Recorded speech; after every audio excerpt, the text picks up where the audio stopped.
Welcome to another great episode of Grow Through Positivity. I'm so excited to have the one and only Isaac Lichtenstadter, Director of Sales at B&C. First, before I even introduce him, I am extremely grateful. I had the honor to do a 90-minute presentation on time management, Delegate and Elevate for the entire team at B&C. So publicly, I want to thank you first. Isaac, take away the stage. The audience would love to hear more about you. Who is it that you are? What is it that you do? And we'll go into there to another couple of questions. So let me backtrack a second. My name is Isaac, and I actually have a background in real estate sales. About a year ago, I was hired for director of sales at B&C. We have a team over here for about 25 sales reps, and they entrusted me with that job, with that position. So I'm very grateful for that. And so that's overall my job description. However, Ellie, you want to dig in deeper? We can dig in deeper on what it is I do all day. Well, I don't want to get into the day-to-day operation, but I want to ask you something very interesting because you brought up something there that's really, really fascinating. I think the audience will resonate with it, but I want to point to the piece of it. You had a career, you were successful, and you took a leap to get into a whole new career, which, for those that know me, I've done that after 18 years. So tell people a little bit and help me understand for a second. Was it the commitment to do something different, or was it the confidence that you were able to see yourself succeed? What do you think came first, the commitment or the confidence? So I think it's a little bit of both, to be honest with you, Ellie. So I'm not going to say it's not an easy thing to do. And everybody who went through that and knows the process of that, that's not easy because you totally have to redefine yourself, your strengths, figure out exactly your strengths. And once you figure that out and you have that confidence, then I feel the commitment comes in and you're like, okay, I know I can do this. Let's just do it. I'm in, that type of thing. So being the person in the seat of director of sales, what do you think your number one commitment is to succeed? Or what is it one of your uniquenesses that helped you overcome some of the challenges, we'll call it? Because we know that every day is challenging. It's meant to be challenging, especially in sales. I heard a very good phrase that you always want to give a goal to a salesperson that's challenging, because if it's not challenging, then he's not going to thrive. So let's talk about some of the challenges in the sense that something that you overcame, something that would inspire people. So definitely. Let me first say, you started out with the question, what is my number one thesis or how I operate on a macro level? For me, making sure my people succeed and make more money. That's my next. It's not about me. It's not about my career, my trajectory. It's about them and them. Now, that's work. That's daily work to get yourself out of the equation and completely be committed to your team. I'm not perfect all the time, but that's my number one goal, actually. So to answer on that question, what was the other question, Ellie? I'm sorry. So with that being said, in the day-to-day, where do you see yourself succeeding every day that you gain passion to continue? What is that one thing that's challenging in the sense that you really feel accomplished at the end of the day? Yeah, I mean, seeing your team succeed, that's the number one thing. So, I mean, you sit down at the beginning of the year, we do goals, okay? Plan of action. What are we doing? What do we want to accomplish this year? What do we accomplish this month? Every month we sit down with them. What do you want to accomplish? And then going back and comparing that month over month, quarter over quarter, year over year, and seeing that trajectory go up, that's the most rewarding thing to me. That's what I'm here for. That is a great, great saying. And I want to point on two highlights that you just mentioned. Number one is taking the time to reflect and look back a little bit. That's why they say the car has a very large front glass. Oh my God, the what's the word? Windshield. The windshield. Thank you. It has a very large windshield and has a very small mirror for the back, because it's important to look back, but don't get stuck in the past. Look forward. The future is very big. And celebrate the wins too. And then the second thing was the celebrating the wins. And I think that's where salespeople get the most impact, from recognizing their wins. I would say it a little bit differently in the sense that those in sales that aren't excited is because they don't take the time to celebrate their wins.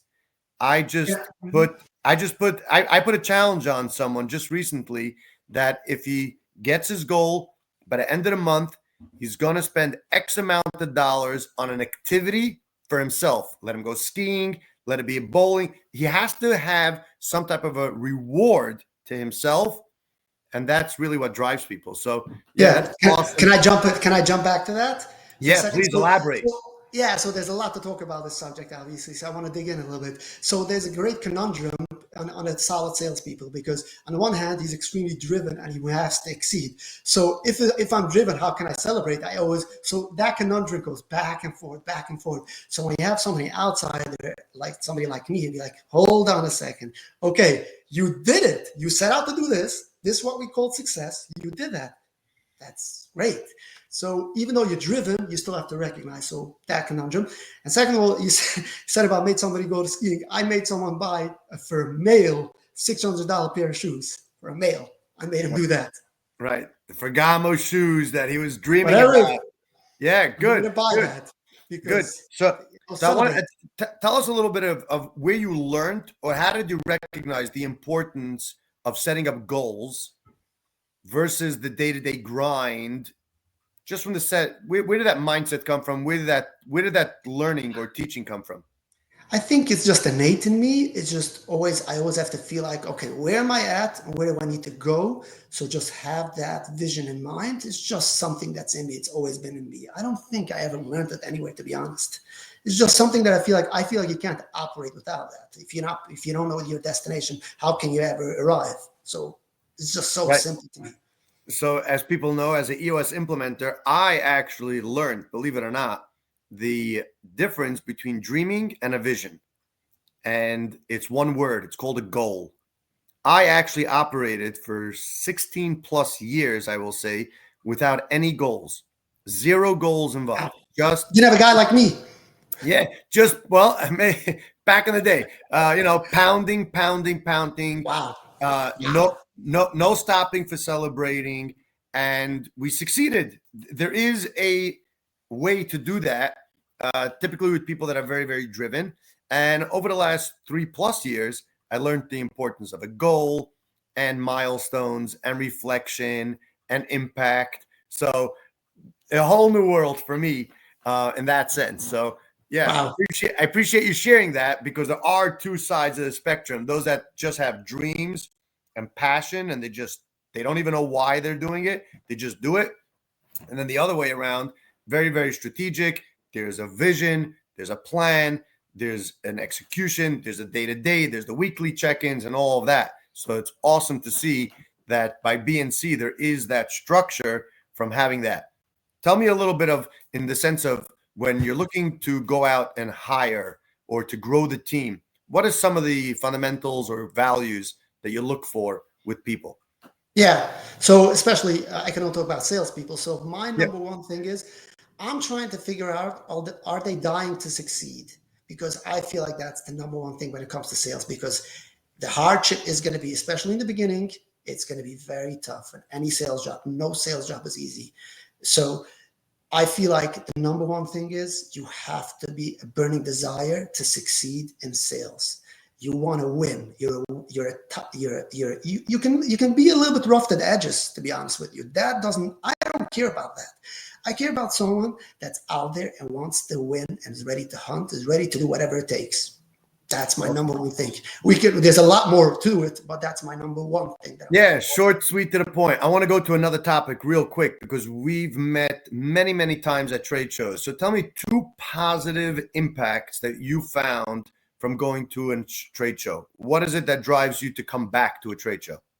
So first of all, meeting new people. I love people. I love new people. So hey, Ellie, I met you. Now we're talking on a call. So I just love meeting new people and hearing different perspectives. I love energy of different types of people.